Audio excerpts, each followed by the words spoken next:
तो हेलो दोस्तों, मैं आपका दोस्त डॉक्टर स्लेट। तो आज हम बात करेंगे ऐसे फिजियोलॉजी के एमसीक्यूज़ जो कि हाई यील्ड है और ये 100% एग्ज़ाम्स में आते ही है। साथ में हम देखेंगे कि उसके हाई यील्ड पर्ल्स, एक्सप्लेनेशंस, कुछ एग्ज़ाम टिप्स और साथ में कुछ मैंने निमोनिक्स भी बनाए हैं और कुछ ऐसे ट्रिक्स भी है, वो भी हम देखेंगे। ठीक है, और साथ में कोरिलेशन, क्लिनिकल कोरिलेशन भी देखेंगे। तो स्टार्ट करते हैं। तो देखिए, इसमें मैंने ये इतने सारे पॉइंट्स के एमसीक्यूज़ मैंने इसमें ऐड किए। ओके, तो स्टार्ट करते हैं पहले क्वेश्चन से। A researcher is studying the transport mechanism of glucose across the luminal membrane of renal proximal tubule epithelial cells. This transport process moves glucose against its concentration. क्या लिखा है यहाँ पे? Moves glucose against its concentration gradient coupled with the downhill movement of sodium ions. Which type of membrane transport is this? तो आपको क्या लगता है? सोचिए, क्योंकि ग्लूकोज जो है वो मूव होता है अगेंस्ट कॉन्सेंट्रेशन ग्रेडियंट। तो आइए देखते हैं हम इसका आंसर। तो इसका आंसर है बी, सेकेंडरी एक्टिव ट्रांसपोर्ट, जो कि सिम्पोर्ट है। तो एक्सप्लेनेशन देखिए। Sodium glucose co-transport SGLT1 and SGLT2 in renal proximal tubule utilize secondary active transport. Okay, और इसका हाई यील्ड पर्ल क्या है? SGLT secondary active transport symport GLUT facilitated diffusion. ठीक है, ये आपको याद करना है। और क्लिनिकल कोरिलेशन देखिए यहाँ पे, ग्लूकोसूरिया occurs when plasma glucose exceeds the renal threshold 180 mg per deciliter saturating SGLT capacity। तो ये हो गया फर्स्ट हमारा क्वेश्चन। तो साथ में हमने क्या देख लिए? एक्सप्लेनेशन देख लिए, हाई यील्ड पर्ल देख लिए, साथ में कुछ मेमोरी ट्रिक है वो भी आप देख सकते हो, एग्जाम टिप भी देख सकते हो, क्योंकि अगर सारी चीज़ें एक्सप्लेन करूँ तो बहुत टाइम चला जाएगा। ठीक है, अब बढ़ते हैं नेक्स्ट क्वेश्चन की तरफ। During the repolarization phase of a ventricular action potential phase 3, which ion channel opening is primarily responsible for bringing the membrane potential? क्या लिखा है यहाँ पे? bringing the membrane potential back towards the resting membrane potential। तो A, L type voltage gated calcium channels, B fast voltage gated sodium channels, C voltage gated potassium channels, या D hyperpolarization activated cyclic nucleotide gated channels. तो इसका answer हम देखते हैं, होगा C, voltage gated potassium channels. ठीक है, अब क्यों है ये, इसका एक्सप्लेनेशन यहाँ पे। Phase 3 repolarization in cardiac ventricular myocyte is driven by closure of L-type calcium channels and efflux of potassium through delayed rectified potassium channels. Okay, तो देखिए इसका हाई यील्ड पर्ल भी देख लेना और क्लिनिकल कोरिलेशन देखिए। Drug induce inhibition of channels leads to QT prolongation and torsades the pointis arrhythmia। Okay,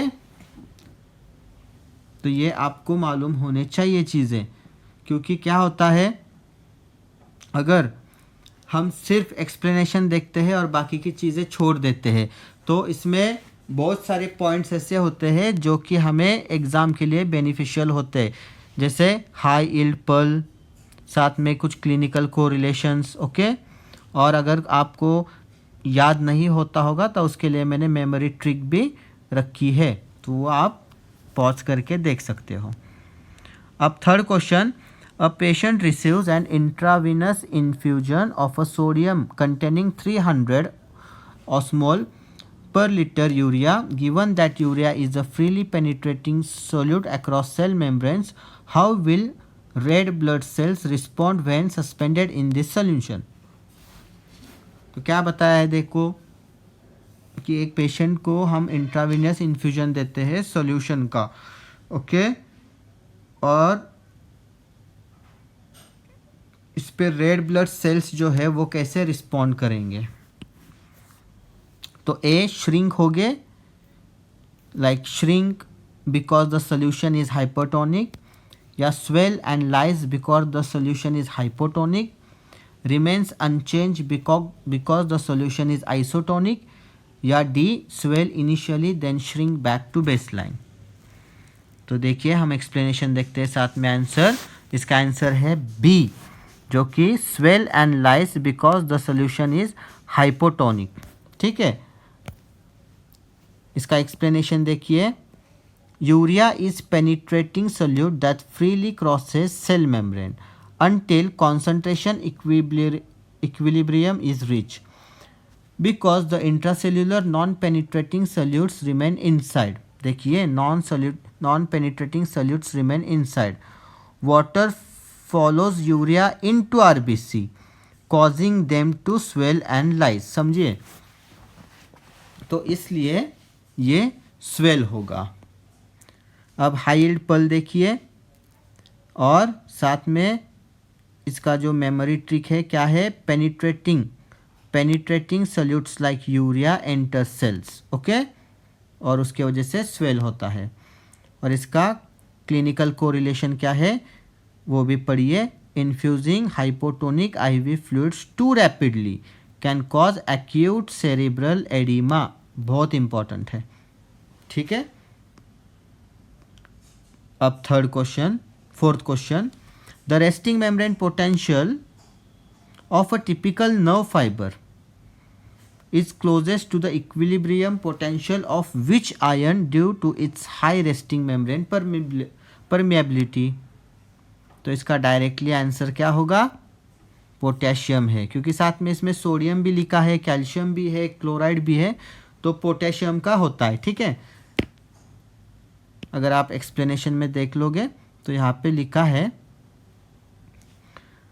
कि at rest nerve cell membranes have many open leak potassium channels making permeability to potassium 50 to 100 times higher than sodium, okay। और इसका high yield पल्ट क्या है, resting membrane potential is dominated by potassium leak channels because permeability to potassium is highest at rest।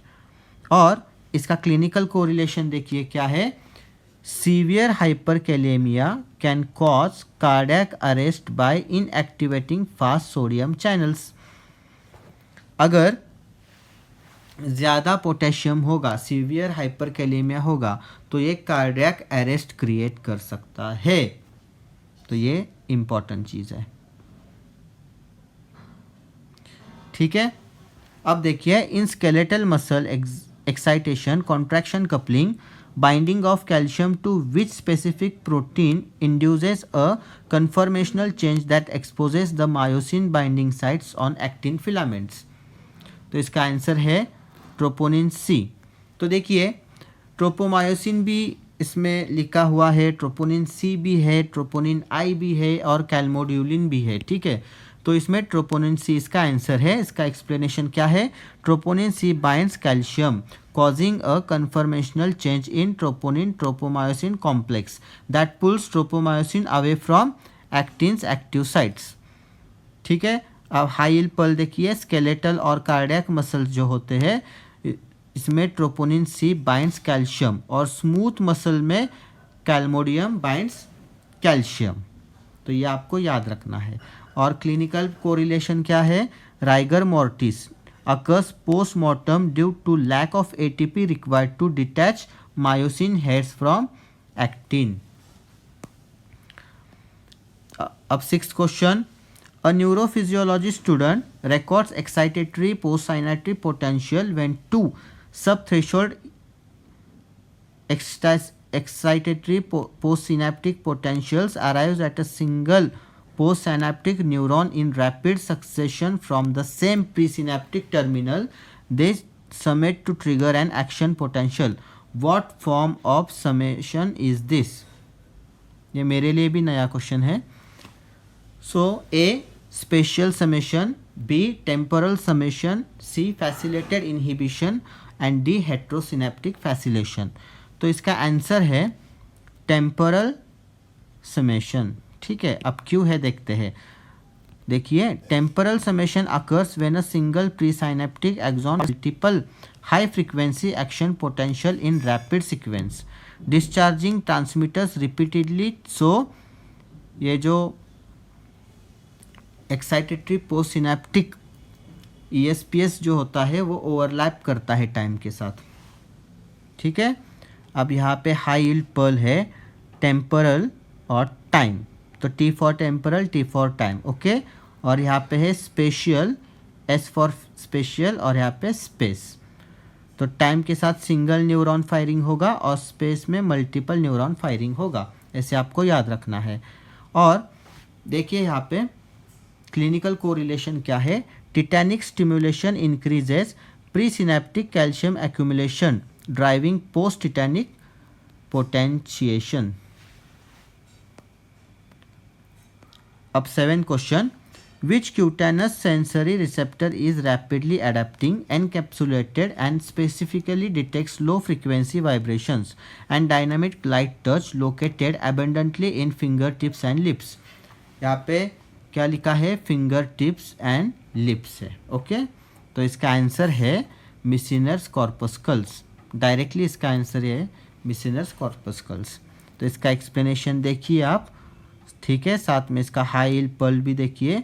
और clinical क्या लिखा है यहाँ पे, 2 point discrimination testing evaluates density of Meissner's corpuscles and Merkel disc. तो इसका क्लिनिकल कोरिलेशन आप याद से पढ़ लेना क्योंकि ये काफ़ी इंपॉर्टेंट है। अब देखिए next question, during a neurological reflex examination tapping the patellar tendon stretches the quadriceps muscle eliciting a monosynaptic stretch reflex. Which sensory afferent fibers carries this rapid stretch signal from muscle spindles to spinal cord? Okay, तो इसका answer है A, जो कि group IA एफेरेंट्स, याद रखना। अब इसका explanation यहाँ पे है, आप वीडियो पॉज करके देख सकते हो। हाई यील्ड पर्ल भी है और क्लिनिकल कोरिलेशन भी आपको यहाँ पे मिलेगा। अगर सारी चीज़ें पढ़ते बैठूँ तो बहुत टाइम चला जाएगा। लास्ट वीडियो में ऐसा ही हुआ, 50 क्वेश्चन का जो वीडियो था वो 53 मिनट्स पे चला गया। ठीक है, अब next question, which neuronal layer of the cerebral cortex provides the sole inhibitory output from the cerebral cortex to the deep cerebral nuclei utilizing GABA as its neurotransmitter? तो इसका आंसर है पुरकेंजी फाइबर्स, सॉरी पुरकेंजी सेल्स। तो इसमें दूसरे भी देखिए, granule sales है, पुरकेंजी sales, mossy fibres और क्लाइंबिंग फाइबर्स। तो इसका आंसर है पुरकेंजी सेल्स। ओके, और क्लिनिकल कोरिलेशन भी आप देख लेना, ये काफ़ी इम्पोर्टेंट होता है, देख लेना।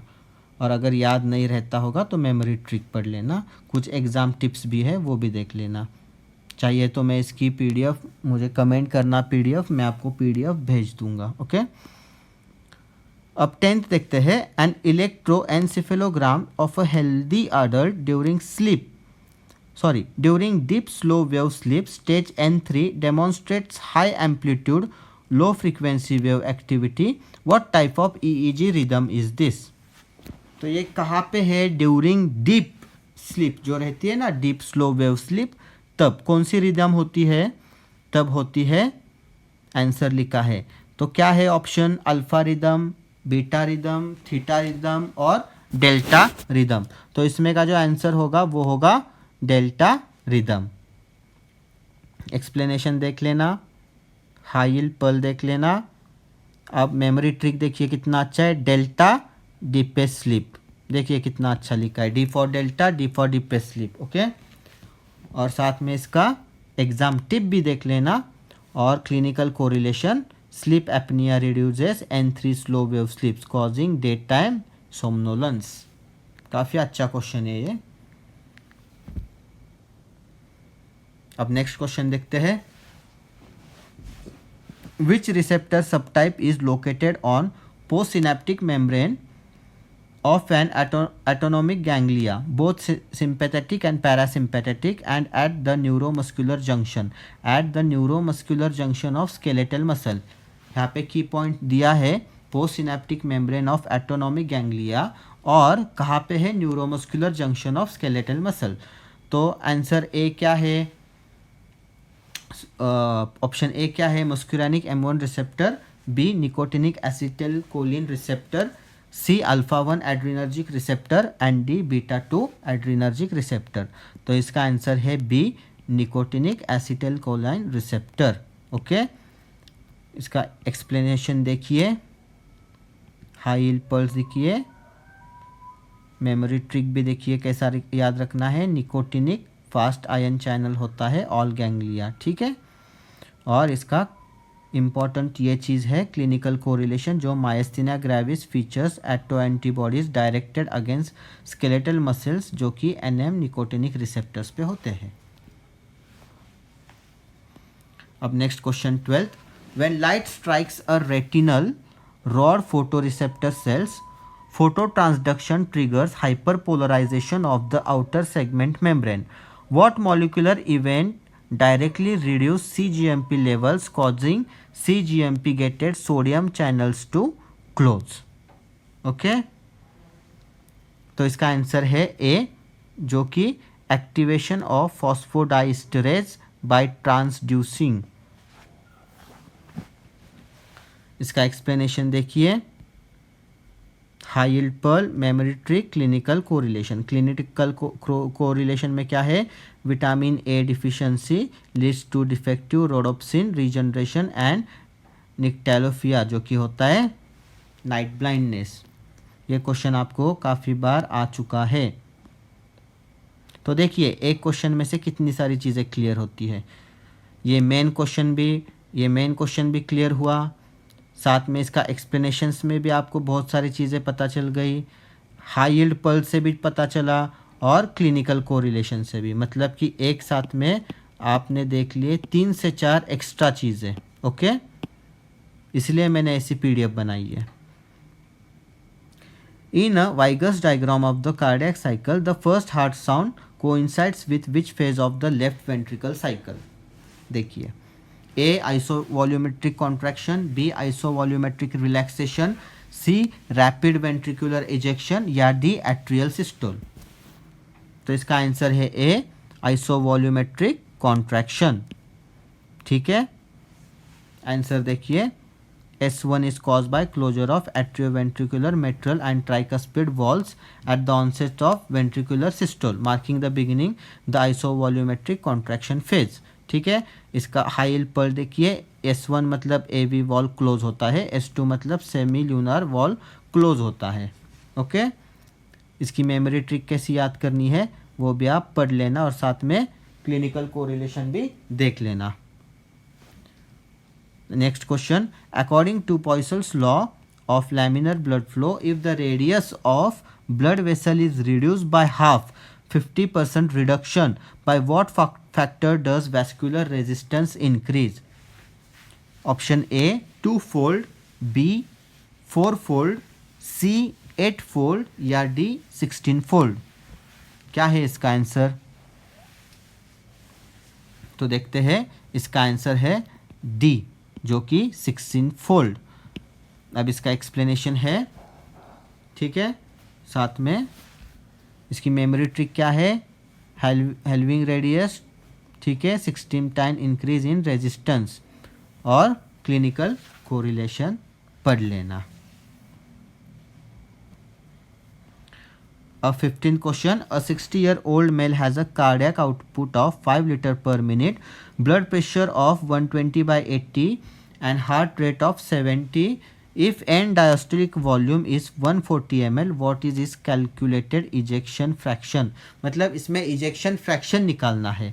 तो A 35%, B 51%, 65% या 75%। आंसर देखते हैं, इसका आंसर है 51% है। ओके, अब कैसे है अपन देखते हैं। जैसे कि यहाँ पे एक्सप्लेनेशन दिया है और इसमें फॉर्मूला भी है। क्या है? Stroke volume is equal to cardiac output into heart rate. ठीक है, ये जो है इसका इन्होंने जो बताया है वो आपको करना है। Is equal to 5000 millilitre per minute. तो इसका ये जो फॉर्मूला होता है, इस फॉर्मूला में इसमें ऐड करके आपको जो आंसर मिलेगा फाइनल वो होगा 51%। ओके, तो इजेक्शन फ्रैक्शन का हाई यील्ड पर्ल भी है यहाँ पे। Ejection fraction is equal to stroke volume into end diastolic volume. ठीक है, मेमोरी ट्रिक भी है और क्लिनिकल कोरिलेशन है। क्लिनिकल कोरिलेशन क्या है? Positive ionotropic agents like digoxin और dobutamine increases SV and EF by raising intracellular calcium. मतलब स्ट्रोक वॉल्यूम और क्या? इजेक्शन फ्रैक्शन इंक्रीज करेगा। कौन करेगा? डिजॉक्सिन या डोब्यूटामाइन।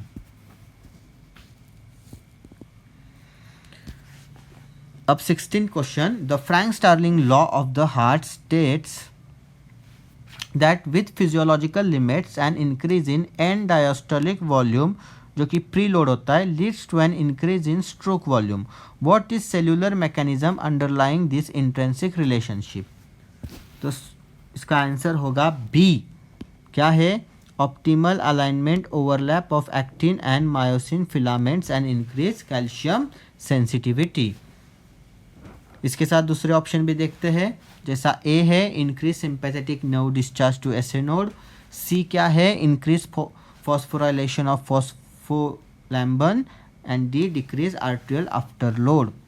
तो इसका आप एक्सप्लेनेशन पढ़िए, साथ में ये सारी चीज़ें देख लेना। ओके, अब next question. A medical student stand up rapidly from supine position experiencing temporary lightheadedness. In response to orthostatic blood pressure drop, baroreceptor firing decreases. Which cranial nerve carry a afferent signals from carotid sinus and aortic arch to solitary nucleus? Directly question दिया हुआ है, इसके लिए हमें चीज़ें याद होनी चाहिए, जिसका आंसर है ये ग्लॉसोफेरेंजियल जो नर्व होती है, ठीक है, वो वाली। मतलब यहाँ पे क्या लिखा है? cranial nerve 9 glossopharyngeal for carotid sinus और cranial nerve 10 vagus for aortic arch। ये इसका आंसर है। अब ये चीज़ें आपको रट्टा मारनी पड़ेगी तभी जाके पता चलेगा। ओके, और ये क्लिनिकल कोरिलेशन पढ़ लेना। अब नेक्स्ट क्वेश्चन देखते हैं। A patient with liver cirrhosis develop systemic oedema and ascites. ठीक है, according to Starling's equation of capillary fluid exchange, what altered Starling force is primarily responsible for fluid transduction into the interstitial space? Option A increase capillary hydrostatic pressure, B decrease capillary oncotic pressure, C increase interstitial oncotic pressure, या D decrease interstitial hydrostatic pressure. तो इसका जो answer है वो है B, decrease capillary oncotic pressure. Okay, याद रखना, सारी चीज़ें पढ़ लेना। ओके, और यहाँ पे क्लिनिकल कोरिलेशन भी है। Lymphatic obstruction causes non pitting lymphoedema due to failure to clear interstitial proteins.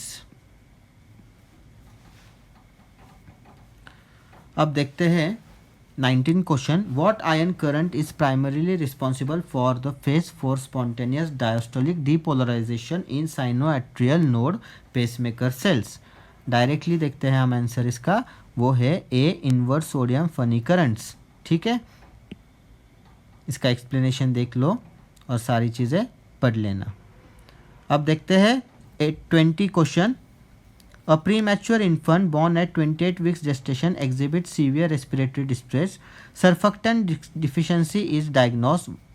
What specialized alveolar epithelial cells produce pulmonary surfactant and what is its main phospholipid component?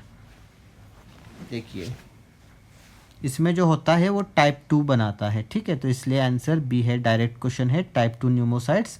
Okay, तो ये याद रखना, इसका explanation है, पढ़ लेना, मेमोरी ट्रिक, क्लिनिकल कोरिलेशन देख लेना। अब देखते हैं next question, the oxygen haemoglobin dissociation curve shifts to right during strenuous exercise, which set of physiological changes causes a rightward shift, ठीक है, जो कि बोहर इफेक्ट होता है, promoting O2 unloading in working skeletal muscles. Answer है decrease PCO2, decrease H+, ठीक है, ये सारे ऑप्शन है, तो डायरेक्ट आंसर इसका बी है, जो increase PCO2, increase H+, decrease pH, increase temperature, increase 2,3 BPG। Okay, अपने पास इतना टाइम नहीं है हर एक चीज़ें पढ़ने के लिए, इसीलिए फटाफट हम कर लेंगे एक्सप्लेनेशन के साथ। हाई यील्ड पल्स पढ़ लेना, मेमोरी ट्रिक, एग्जाम टिप्स और क्लिनिकल कोरिलेशन। अब देखिए 22 क्वेश्चन, विच लंग वॉल्यूम और capacity can not be measure, क्या लिखा है यहाँ पे, can not be measure directly using standard spirometry and requires helium dilution और बॉडी फ्लेटिस्मोग्राफी। तो इसका आंसर है बी, रेसिडुअल वॉल्यूम। ओके, ये सब पढ़ लेना।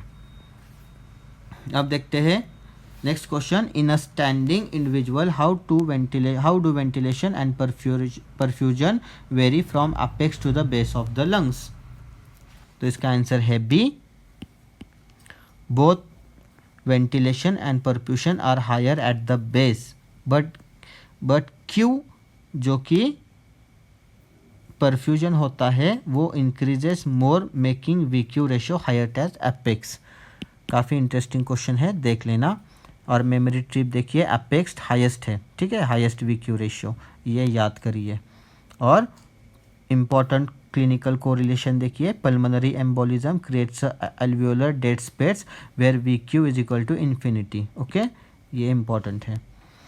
अब देखते हैं next, a patient with severe chronic obstructive pulmonary disease COPD has persistent arterial hypercapnia, ठीक है, over time central chemoreceptors adapt to high carbon dioxide levels, what becomes the primary chemical drive for breathing in this patient. तो इसका answer A है, जो कि arterial hypoxaemia, जो low PO2 sensed by peripheral chemoreceptors, जो कि carotid and aortic bodies में होते हैं। ओके, देख लेना सारी चीज़ें। Next question, diffusion capacity of carbon monoxide measures the integrity of the alveolar capillary membrane, which pulmonary condition causes decrease DLCO due to destruction of alveolar architecture. तो कौन सी होती है डिजीज, वो होती है एम्फिजीमा। ओके, इसका आंसर होगा एम्फिजीमा। सारी चीज़ें देख लेना। क्लिनिकल कोरिलेशन देखिए, इन सिस्टमिक स्क्लेरोसिस और pulmonary fibrosis alveolar membrane thickening reduces DLCO। Okay, यहाँ पे रिड्यूसिस है, कौन से कंडीशन में होता है देख लो। Which substance is considered the gold standard, यहाँ पे क्या लिखा है, gold standard for measuring glomerular filtration rate GFR because it is freely filtered at the glomerulus and is neither reabsorbed or secreted by renal tubules। Direct question है इसका, आपको FMG में भी आया हुआ था लास्ट ईयर। ओके, तो इसका डिटेल्ड एक्सप्लेनेशन देख लेना, मेमोरी ट्रिक और क्लिनिकल कोरिलेशन। अब देखिए, अ patient with severe hypertension is prescribe furosemide, a loop diuretic, eight which specific nephron segment and transport protein does furosemide exerts is pharmacological action. अगर ये आपको पता होगा तो इसका आंसर डायरेक्टली आप मार्क कर सकते हैं, जो कि है A, thick ascending loop of Henle, जो कि sodium potassium chloride cotransporter होता है।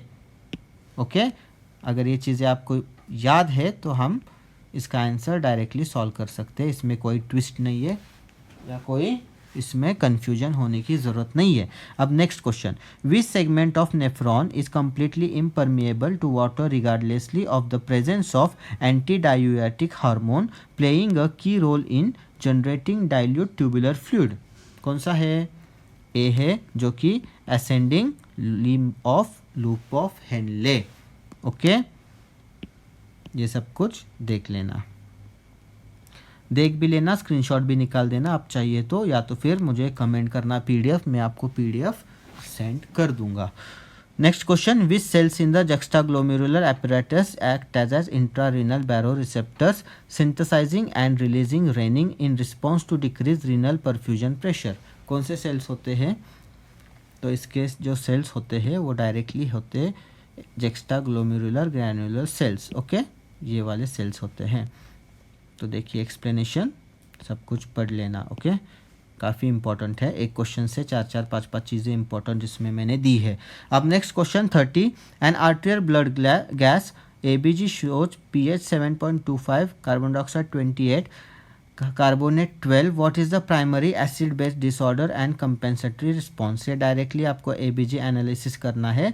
जैसे कि pH लेस देन 7.35 होता है तो इसका मतलब होता है कि एसिडोसिस है. ठीक है, और ये सारी चीज़ें आप जब देखते हैं तो इसमें कुसुमल ब्रीदिंग भी है, मतलब कि एसिडोसिस होगा तो कुसुमल ब्रीदिंग भी होगा. ओके, तो डायरेक्टली इसका आंसर क्या है? आंसर ए है metabolic acidosis with respiratory compensation, जो कि हाइपरवेंटिलेशन है. कैसे आपने देखा एसिडोसिस है? ये pH 7.35 है. ओके, SCO3 जो है वो भी कितना है? 12 है. ओके, और साथ में कार्बन डाइऑक्साइड 28 है. तो इस पे से हमने लगा दिया. और इसका तो आप इम्पॉर्टेंट ये देखिए कि डायबिटिक कीटोएसिडोसिस होता है वो प्रेजेंट होता है high anion gap metabolic acidosis and Kussmaul respiration.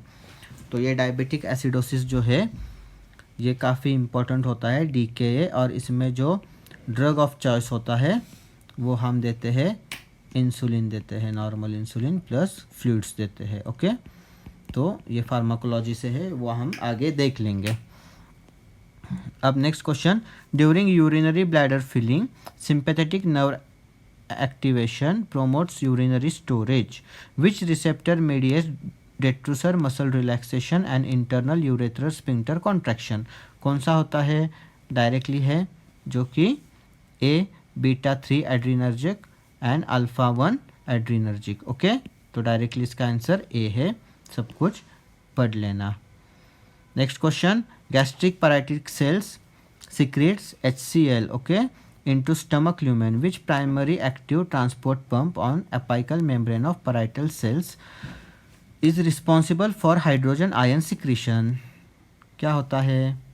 Answer A है H+K+ ATPase pump. ओके, ये देख लेना. देखो ये भी काफ़ी इंपॉर्टेंट है, क्लिनिकल कोरिलेशन.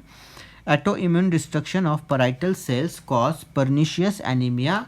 ओके, ये पर्निशियस एनीमिया जो है ये काफ़ी इंपॉर्टेंट है. और ये कब होता है?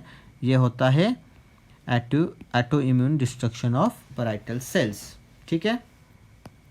अब next question, a patient consumes a fatty meal. ठीक है, cholecystokinin CCK is release into circulation. From which GI mucosal endocrine cell is CCK secreted and what is its primary physiological action? Simple question है, direct question है. अगर आपको इसकी physiology पता होगी तो आप इसका आंसर सॉल्व कर पाओगे. तो इसका आंसर है B, जो कि I cells of duodenum and jejunum ये करता है CCK को सिक्रीट और stimulates gall bladder contraction and pancreatic enzyme secretion. कौन करता है? I cells of duodenum and jejunum. Okay, extra information इसमें है, देख लेना. अब 34th क्वेश्चन, the migrating motor complex, okay, is a pattern of electromechanical activity that sweeps through the stomach and small intestine during fasting. Which gastrointestinal hormone, देखो ये वाला important है, which gastrointestinal hormone triggers phase 3 of the migrating motor complex? तो इसका direct answer होगा मोटिलिन. साथ में देखिए दूसरे B gastrin, C vasoactive intestinal peptides और D सोमैटोस्टैटिन. ओके, तो डायरेक्टली आंसर इसका है मोटिलिन. ये सारी चीज़ें पढ़ लेना. देखिए, in a small intestine carbohydrate absorption occurs exclusively as monosaccharides. Okay, by which apical transporter is fructose absorbed into enterocytes? मतलब यहाँ पे क्या लिखा है कि फ्रुक्टोज जो एब्जॉर्ब्ड होता है इंट्रोसाइट्स में वो कैसे होता है, इंडिपेंडेंटली ऑफ सोडियम के। तो आपको ये ग्लूट वाली चीज़ें पता होगी तो इसका आंसर आपको डायरेक्टली समझेगा, ये होता है ग्लूट 5 से। तो इसके साथ एक्स्ट्रा आप एक्सप्लेनेशन पढ़िए, हाई यील्ड पर्ल देखिए। अब यहाँ पे क्या लिखा है, ग्लूट 5 मतलब fructose, F for fructose, F for 5, okay. और क्लिनिकल कोरिलेशन। अब देखिए, unconjugated bilirubin is transported in plasma bound to albumin. In hepatocytes, which enzyme conjugates bilirubin with glucuronic acid to make it water soluble for biliary excretion? तो इसका answer है ए, UDP, okay. इसका answer है UDP वाला उस, और ये इसका जो फुल फॉर्म है उसको हम कहते हैं ग्लूकुरोनोसाइल ट्रांसफरेज। इतना टफ नाम दिया है लेकिन ठीक है, हम इसको यूडीपी से समझ सकते हैं। इसके साथ एक्सप्लेनेशन देखिए, हाई यील्ड पर्ल देखिए, मेमोरी ट्रिक और क्लिनिकल कोरिलेशन, ये काफ़ी इंपॉर्टेंट है। Physiological jaundice of newborn is caused by transient development, low activity of UGT, ठीक है, ये इंपॉर्टेंट है। ये क्लिनिकल क्वेश्चन भी आपको आएगा और साथ में एग्जाम टिप भी है जो कि ड्यूबिन जॉनसन सिंड्रोम के रिगार्डिंग है, पढ़ लेना। 37th question, which hormone synthesized in the supraoptic nucleus of hypothalamus is stored and released by posterior pituitary neurohypophysis to regulate water balance? तो इसका आंसर है बी, जो कि एंटी डायूरेटिक हार्मोन होता है, एडीएच या vasopressin, okay.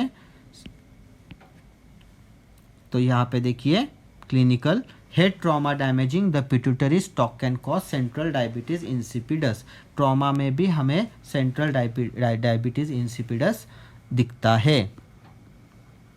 Next question, during thyroid hormone synthesis which enzyme catalyse iodide oxidation, organification into tyrosine residue on thyroglobulin and coupling of iodotyrosine, ठीक है। तो इसका आंसर है ए, जो कि थायराइड पेरोक्सीडोज होता है, जिसे हम टीपीओ कहते हैं। ये सब कुछ पढ़ लेना। मैं हमेशा मार्क करता हूँ कि पढ़ लेना, क्योंकि आपको याद दिलाता हूँ, क्योंकि ये इतना इंपॉर्टेंट है, क्योंकि एक्सप्लेनेशंस में भी आपको बहुत सारी चीज़ें सीखने मिलेगी, साथ में हाई यील्ड में भी पता चलेगा, मेमोरी ट्रिक भी है, क्लिनिकल कोरिलेशन भी और एग्ज़ाम टिप भी है। और ये जो मेरी पीडीएफ है, ये मैंने कहीं से कॉपी पेस्ट नहीं की है या तो फिर किसी का देख के मैंने नहीं यहाँ पे बनाया है। मैंने जो भी चीज़ें की है वो अपने आप से की है, ओके। तो क्लिनिकल कोरिलेशन भी पढ़ लेना, आप चेक भी कर सकते हो कहीं पे भी जाके, आपको पता चल जाएगा कि ये क्वेश्चंस है या नहीं है, या मैंने कहीं से कॉपी पेस्ट नहीं की है, ओके। तो ये देखिए, 2-week-old infant present with salt wasting, hyponatremia, hyperkalemia and ambiguous genitalia. Deficiency of 21 beta hydroxylase enzyme is diagnosed. Directly बताया है. What adrenal steroid precursor accumulates as a result of this enzymatic block? तो इसका answer है directly ए, जो कि 17 hydroxy progesterone, okay. इसकी मोर ज़्यादा information चाहिए तो ये सब कुछ पढ़ लेना। अब नेक्स्ट क्वेश्चन देखते हैं 40, parathyroid hormone PTH is release in response to hypocalcaemia, what are the 3 principal physiological actions of PTH to elevate plasma calcium levels, okay. तो आंसर है बी, जो कि increase bone resorption, increase renal calcium reabsorption and stimulates renal 1 alpha hydroxylase, okay. ये सब कुछ पढ़ लेना, साथ में ये भी देखना क्लिनिकल कोरिलेशन इंपॉर्टेंट है। अब देखते हैं 41th question, insulin signaling through its receptor tyrosine kinase activates intracellular signaling cascades. Which glucose transporter is insulin dependent? ये important है. Which glucose transporter is insulin dependent and translocate to the cell membrane in skeletal muscles and adipose tissue? अगर आपको पता होगा skeletal muscles और adipose tissues में कौन सा ग्लूकोज ट्रांसपोर्ट ये करता है, तो डायरेक्टली आप आंसर क्लिक करोगे GLUT4, इसका जो आंसर है, ओके। तो यहाँ पे आप पढ़ लेना, सब कुछ आपको पता चल जाएगा और साथ में क्लिनिकल कोरिलेशन भी पढ़ लेना। अब देखते हैं 42 question. Growth hormone exerts many of its somatic growth promoting actions indirectly by stimulating to liver to synthesise and secrete which peptide factors. कौन सा पेप्टाइड फैक्टर डायरेक्टली है? इंसुलिन लाइक ग्रोथ फैक्टर 1, ठीक है, जिसे हम IGF-1 कहते हैं, और सोमैटोमेडिन C। ये सब कुछ पढ़ लेना। Next, which critical hormone event directly triggers ovulation. देखिए अब ये OBGY वाला चीज़ आता है। Which critical hormone event directly triggers ovulation 36 hour prior during the mid cycle of female menstrual cycle. ठीक है, इसमें डायरेक्टली आंसर होगा LH, क्योंकि तभी LH सर्ज होता है, इसलिए luteinising hormone LH surge triggered by high oestrogen positive feedback. Okay, ये सब पढ़ लेना। नहीं, यहाँ पे देखो क्लिनिकल क्या लिखा हुआ है। Anovulatory cycle lacks corpus luteum formation and progesterone production. Okay, कब? एन ओव्यूलेटरी साइकिल्स में कॉर्पस ल्यूटियम जो है उसका बनना नहीं होता और प्रोजेस्टेरॉन भी नहीं बनता, इसीलिए इरेगुलर ब्लीडिंग होती है मेंसेस में। अब देखते हैं, in testis leading cells and Sertoli cells are regulated by gonadotropins. Okay, which hormone selectively stimulates Sertoli cells to support spermatogenesis and synthesize androgen binding protein? कौन सा होता है? फॉलिकुलर स्टिमुलेटिंग हार्मोन होता है, जो कि आंसर B है। Okay, अब ये देख लेना। Which clotting factor serves as central junction point where both the intrinsic and extrinsic coagulation pathways converge into common pathway to convert prothrombin into thrombin? देखिए कौन सा होता है? फैक्टर 10 होता है। ओके, देख लेना। और यहाँ पे लिखा है फैक्टर 10A इनहिबिटर्स कौन से है? रिवारोक्सोबैन, एपिक्साबैन है, जो कि ब्लॉक करते हैं कॉमन पाथवे डायरेक्टली। ओके, अब 46, erythropoietin EPO is the primary hormone stimulating red blood cell production. Okay, which renal tissue sensors detect tissue hypoxia and secretes EPO into blood stream. कौन सा रीनल टिश्यू होता है जो कि sense करता है इसे हाइपोक्सिया को और सीक्रेट करेगा इरिथ्रोपोइटिन ब्लड स्ट्रीम में? सोचिए, देखते हैं। Renal interstitial fibroblast like cells in the cortex outer medulla, B glomerular mesangial cells, C podocytes of Bowman capsule, या D मैक्यूला डेंसा सेल्स। तो इसका आंसर डायरेक्टली है A, जो कि renal interstitial fibroblast like cells in cortex और medulla. ठीक है, ये सब कुछ देख लेना। देखिए ये भी इम्पॉर्टेंट है, क्लिनिकल एज रिकॉम्बिनेंट ह्यूमन। ठीक है, ये जो होता है treats anaemia in and stage renal disease, मतलब इपोइटिन अल्फा ट्रीट्स करता है एंड स्टेज रीनल डिजीज में, ये चीज़ें ट्रीट करती है।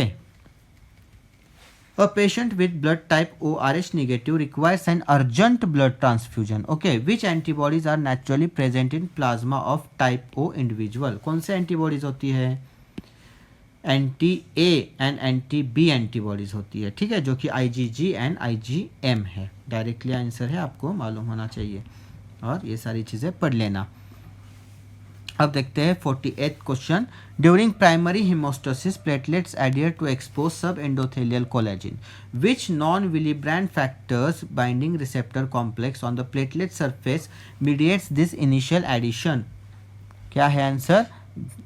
ग्लाइकोप्रोटीन। ओके, तो ये सारी चीज़ें एक बार देख लेना। और ये एस्पिरिन जो है, इसके बारे में भी इसमें लिखा हुआ है, जो कि इनहिबिट करेगा COX-1 को। Okay, A 30-year-old female present with fatigue and pica, complete blood count reveals HB 8.5, hematocrit 28, MCV 68, okay, ferritin 8, और what type of anemia is present?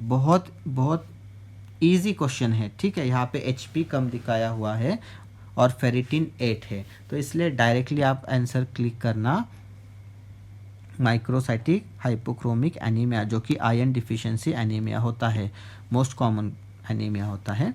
और यहाँ पे आप देख लेना clinical correlation, chronic blood loss, menorrhagia, GI malignancy is the most common cause of iron deficiency in adult. लेकिन females में जो क्या होता है, फीमेल्स में सबसे ज़्यादा मोस्ट कॉमन क्या होता है, वो होता है मेंसेस में, जो कि मेनोरेजिया। ओके, और जीआई मैलिग्नेंसी में क्या होगा, ये चीज़ भी होगी और साथ में वेट लॉस भी होगा, प्लस क्या होगा, स्टूल में ब्लीडिंग होगी। ओके, तो ये इंपॉर्टेंट चीज़ है, ऐसे आपको डिफ्रेंशिएट करना होता है। अब last question, फिब्रिनोलाइसिस is the physiological breakdown of blood clots. Okay, which endogenous enzyme digest fibrin mesh into soluble fibrin degradation products including D-dimers। कौन सा होता है, प्लाज्मीन होता है। ठीक है, तो इसके साथ एक्सप्लेनेशन देख लेना, हाई यील्ड पल्स देख लेना, मेमोरी ट्रिक, क्लिनिकल कोरिलेशन। तो यहाँ पे लिखा है डी डाइमर, बहुत बार क्वेश्चन आया है। डी डाइमर ऐसे has high negative predictive value to rule out deep venous thrombosis DVT और पल्मोनरी एम्बोलिज्म। ये जो क्वेश्चन है बहुत बार आए हुए हैं। तो इसी के साथ हमारी फिजियोलॉजी के 50 क्वेश्चंस हो गए। आप थोड़ा सा मैंने जल्दी किया है, साथ में आप इसके सारी चीज़ें पढ़ लेना, काफ़ी इंपॉर्टेंट है, ज़्यादा वक्त नहीं लगेगा। ओके, और कमेंट में भी मुझे पीडीएफ लिख देना, मैं पीडीएफ की लिंक आपको भेज दूंगा। ओके, और कोई इम्प्रूवमेंट होगी या मुझे कुछ और इम्प्रूव करना होगा तो मुझे ज़रूर फीडबैक देना, मुझे खुशी होगी आपकी चीज़ों को मैं सॉर्ट करूं। ओके, तो thank you so much. Thank you so much for watching. I hope you enjoyed the video. Don't forget to subscribe.